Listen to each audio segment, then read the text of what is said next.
Hello F1 fans and welcome to F1 on and off the track with Kim Illman. You can see his photos at prostarpics.com, subscribe to his YouTube channel or follow him on Instagram at Kim Illman. My name is Adrian and in this episode we're talking about the upcoming Mexico GP. Buenos dias. That's Spanish. Well, but that's what they speak there. Okay. And how do you find Mexico? Well, I just get on a plane and get off and it's there. It's all there in front of me. It's quite fantastic. It's a lovely place. The people are great. But the hotels are crazy expensive. For a country that where the locals live so cheaply, my God, they don't miss getting into us. I tell you, it's big money. It's some of the most expensive hotels we stay at all year. Are you staying close to the track or a bit further away? No, you don't stay close to the track. There's a media hotel out that way, but there's not much around it. So we tend to go a little bit further, probably another 25 minutes, and go back to the city where there's plenty to do at night and on a day off if we've got one pre or post race. And how is the trip? Surely it's a bit of a longer one. It's 5 hours to Sydney, and then there's an overnighter, and then there's 17 hours non-stop to Dallas, and then there's maybe 3.5 hours or 1.5 hours, depending if I'm lucky enough to get the quick connection, and then there's 2 hours 20 to Mexico, and there's probably an hour sitting in traffic to get to the hotel. And then, of course, there's the horror time difference, which is always a killer. Of course, last race was Japan. It was an hour. It's negligible, nothing. Yeah. But it won't be the case this time. So sleeping tablets might be the order of the night for some sweet dreams. Yeah, no time for that jet lag. No, my jet lag's always worse coming back than it is going there. I tend to be able to land on the Wednesday and work straight away on the Thursday. But coming back, it's a couple of days. So how's the weather here? In Perth, it's fantastic. I'm leaving the most glorious conditions to go to 6 or 7 days of rain. Okay. Although I did have a look again this morning and they at least got rid of the thunder bolt symbol from below the clouds. But I think it will be fine. We've only had a couple of wet days this year and we've been pretty lucky, although I don't mind the wet. I remember... And the reason I remember the wet days is because the photos are so different. So the race day in Hockenheim was fantastic. And I still remember that great shot I got of Daniel Ricciardo coming onto the grid. It's my single biggest selling picture of all time. And it just continues to sell every week. Just comes in 5, 6, 10 orders. And I think, yeah, I'm glad I got that shot. I'm just looking out for another wet day. And maybe this is it, to capture those cars coming onto the grid with the wet weather tyres and the water spraying up, because people just don't understand how the hell can you get that photo. You're obviously using a wider angle lens than some Monster 600. And you can see the cars coming towards you. You're standing on the track. How is that possible? So, yeah, the trick is it's not when the race is on, despite the fact that there are often 2 or 3 cars in the shot. It's not when the race is on, it's when the cars are coming around to the back of the grid and they stop and they get put up onto the wheeled trolleys and the mechanics wheel the driver and the car down to its parking spot. Then the driver gets out and they do a whole lot of stuff with computers and the driver nips off for a wee. You've just come from Japan where the fans are super enthusiastic.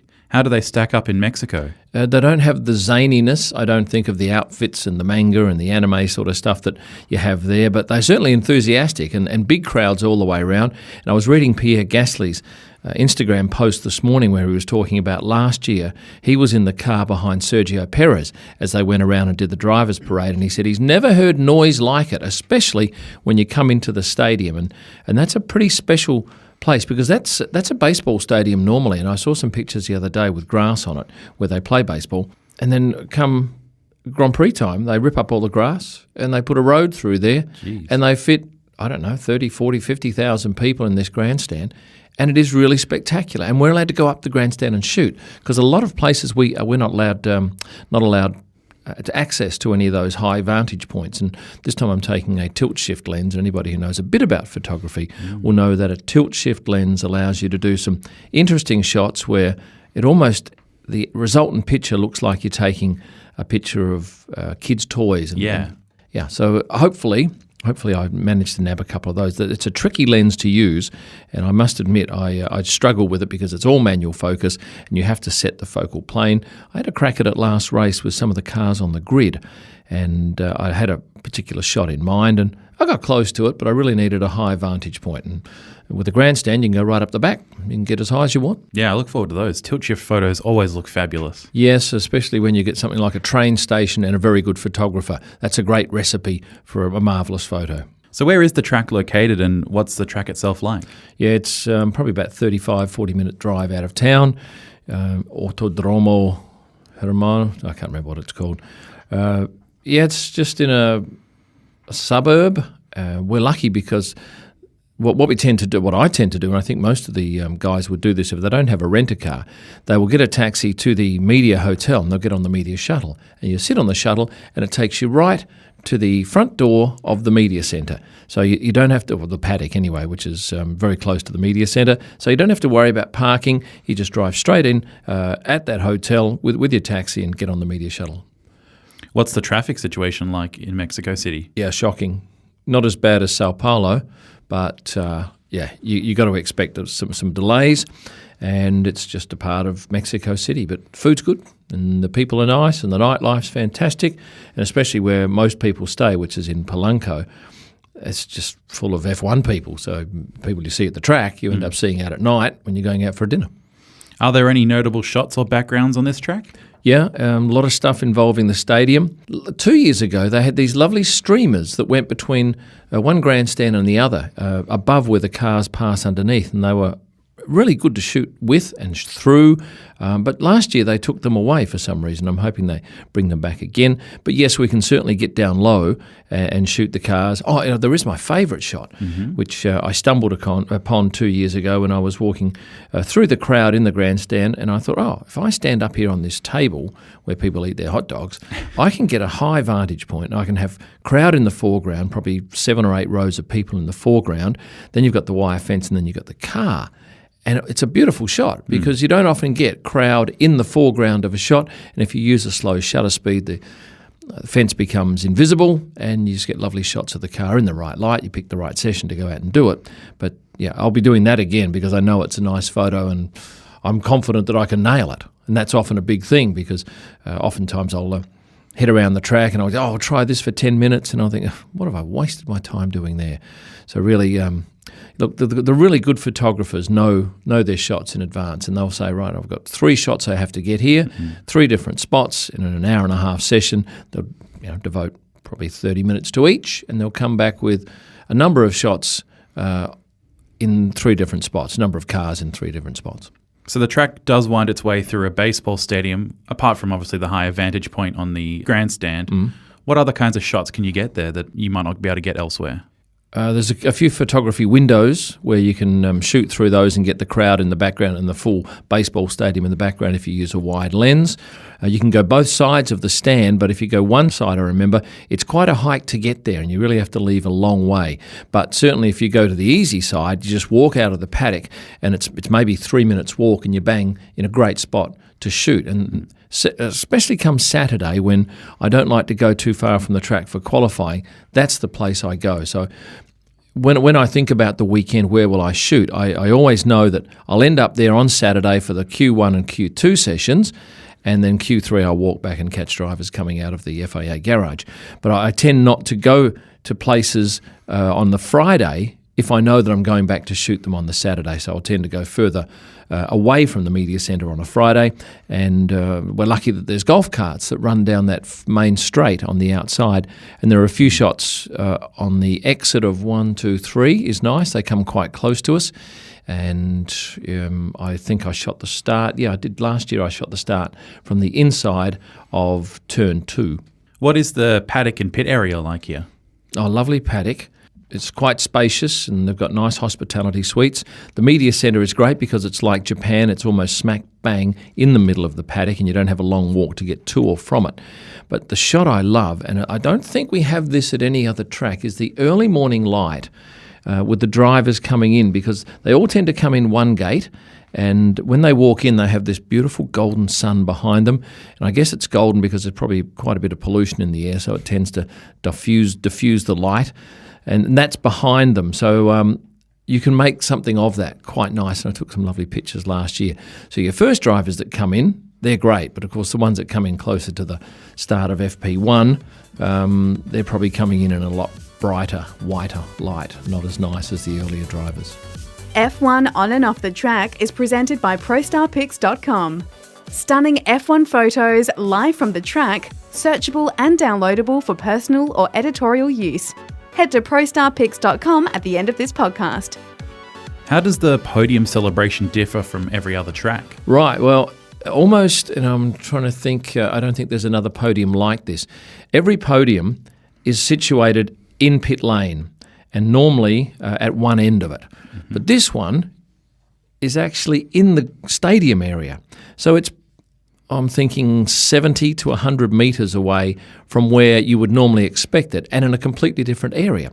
When Lewis won last year, he parked his car up facing the media, and he did all his, this was in the area of the stadium, and then he gets out and he runs around, and we get some beautiful photos, and then they walk probably 30 or 40 metres up into an area that is corporate areas either side, and this podium actually faces the baseball grandstand. So if you've got a ticket in the stadium, you've got a ticket right in front of the podium, albeit you're going to be quite a long way from it.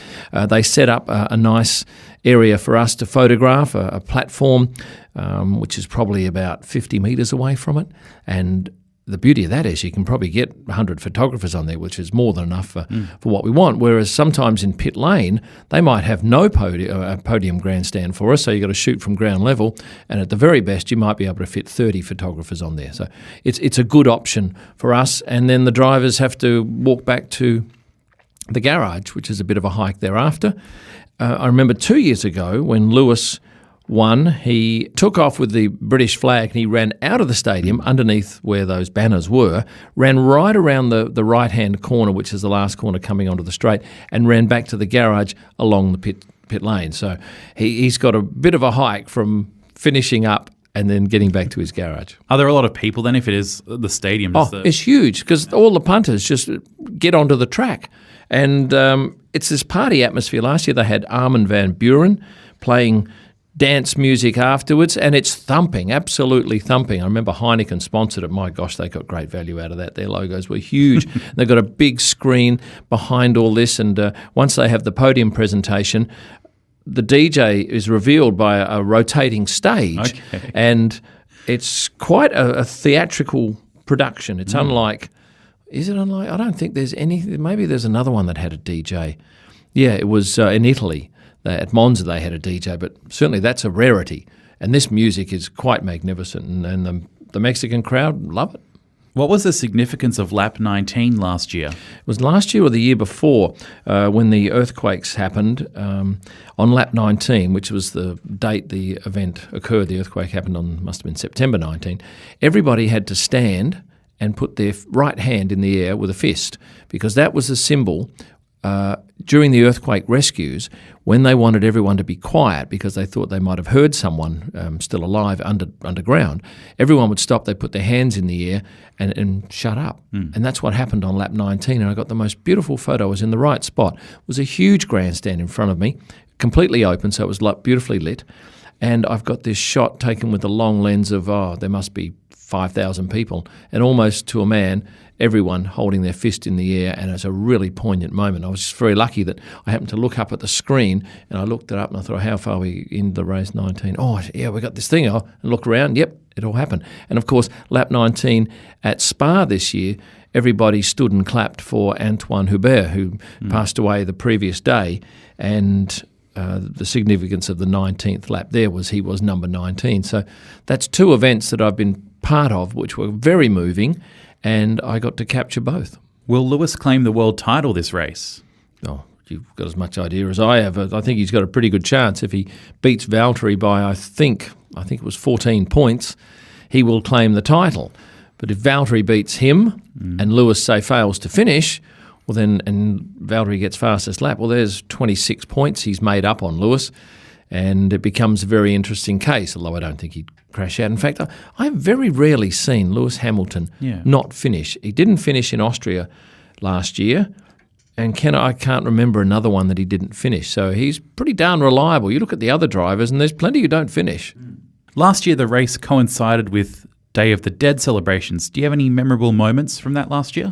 Yeah, I was talking to my wife about this because they've moved the race forward, and hence they don't have that Day of the Dead. Well, I don't think they'll have it this year. I imagine it's probably a week away, so it'd be a bit odd to have it. But yeah, they did some great things with The on-track entertainment was all ghoulish stuff. Look, I don't fully understand the Day of the Dead, but certainly the Mexicans embrace it like nobody else. And they had some beautiful creatures that were made, and they were under glass in the paddock, and they were gargoyle-y things, beautifully handmade and hand-painted. And I remember going on the Sunday night to dinner in my hotel, and some guy had just come from an auction where he'd paid many thousand, and I'm talking tens of $1,000s for one of these things, and each driver signed it, and each driver had their own particular gargoyle-y Day of the Dead thing. And this guy had nabbed someone's and was quite impressed that he'd nabbed it. Were there any fans who dressed up with a crossover of F1 and Day of the Dead? I don't remember too much about that. I'd have to go back and look at my pictures. But look, nothing stands out, although I did have this great mascot that wanders around the paddock, and Yes. he's got a skull face on, and he's got a big cigar in his hands, and his hands look like they're bones from a skeleton. It's a pretty ornate get-up, and I imagine that was one of the big draw cards. They used that in their marketing, I'm sure. Certainly post-race, he was everywhere and very popular in the paddock. Last year, Charles was ambushed by the top brass in Ferrari. He was, and I was so thankful that I'd seen him setting up to do an interview with some network, and because Charles was driving for Alpha, he was down the far end of the pit lane, and nobody goes down there. Everyone stays up around Ferrari, Mercedes and Red Bull. So I had all this area to myself, and I saw him setting up for this interview, so I stand next to the camera, and I start taking some shots, and then I see in the background Maurizio Arrivabene and Gino Rossato from Ferrari come up, and they get close to him and they look at each other, and Charles has no idea they're there, and then one gets one ear and the other one gets the other ear from behind, and they twist it, and they twist it even more, and then they've got this beautiful series of shots of Charles just going, funny, oh, that hurts, which I love, and they were really great shots, and Charles actually asked afterwards if he could get that for his social media page. You know what? I gave it to him, and he never ran it. I don't know why, but he never ran those pictures. But I've certainly run them, and I find them to be a great series, and certainly a series of pictures that will end up in a book that I will do, and I'm thinking I'll probably do the book. Well, probably end of next year I'll have more than enough ammo to produce a book that people would love, because it's going to feature all of the behind-the-scenes stuff. Yeah, a lot of car pictures, but more so it's going to feature that story, plus all these other stories that I've accrued over the nearly 3 years I've been doing this. Well, speaking of content you make, your videos are gaining traction on YouTube. What's in store over the next month or so? This Friday I've got a driver profile on Charles Leclerc. I've got another one in the can for Pierre Gasly. I've got one on commentators, TV and radio commentators. Okay. So hopefully people will go, let's see if my favourite TV presenter or radio commentator's on there. And I also fixed up another one yesterday called The Grid, because I think there's a certain mystery around what goes on the grid, who gets access, how does it work. And because I've had nearly 2 years of stepping out on that grid every single race, and it is a thrilling feeling, I thought, well, let's lay open some of the secrets behind what goes on out there. Well, thank you very much for your time today, Kim. I don't know how to say you're welcome in Spanish, but you're welcome in Spanish. Well, maybe you can take some time to learn that. I should. Bring it back to us. I always know that thank you and hello in every single country I go to, and oftentimes if you just have those two, you're going to get away with it. To see any of the photos we've talked about today, head over to prostarpics.com. You can also stay updated by following Kim on Instagram @Kim Illman, or seeing his latest videos by subscribing on YouTube. If you like what you heard today, please give us a review and remember to hit subscribe to stay posted for our next episode. Thank you very much for listening, and we'll see you on and off the track. F1 On and Off the Track was presented by ProStarPics.com. Stunning F1 photos live from the track, searchable and downloadable for personal or editorial use. ProStarPics.com. Head there now.